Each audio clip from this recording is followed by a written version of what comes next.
Political పవరే బీసీలను బిలియనీర్లను చేస్తుంది. బీసీలు బిలియనీర్లు కావాలంటే బీసీల చేతికి అధికారం రావాలి. అదొక్కటే మార్గం, ఇంకా ఏ మార్గం లేదు. మీకు గుర్తుపెట్టుకోండి, ఒక్కసారి బీసీ ప్రభుత్వం కూడా ఎస్టాబ్లిష్ అయితే బీసీల బతుకులు మారుతాయి, 100% మారుతాయి, నో డౌట్గా.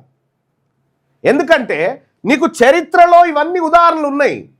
కమ్మవారు అధికారంలోకి వచ్చినప్పుడు కమ్మవారి పరిస్థితి ఏంది? బిలియనీర్లు ఎట్లా వచ్చిర్రు? రెడ్లు అధికారంలోకి వచ్చినప్పుడు రెడ్డి బిలియనీర్లు ఎట్లా వచ్చిర్రు? ఆ తర్వాత కేసీఆర్ ముఖ్యమంత్రి అయిన తర్వాత ప్రతిభా శ్రీనివాసరావు అనేటువంటి వెలమాయన ఎట్లా హెలికాప్టర్లు కొనగలిగిండు? మైహోం రామేశ్వరరావు వేల కోట్ల రూపాయలకు ఎట్లా ఎదగగలిగిండు? ఇవన్నీ ఎట్లా సాధ్యమైనవి అంటే పొలిటికల్ పవర్ ఎవరి చేతుల్లో ఉంటే వాళ్ళ చేతుల్లోకి సంపద. అదే మాస్టర్ కీ.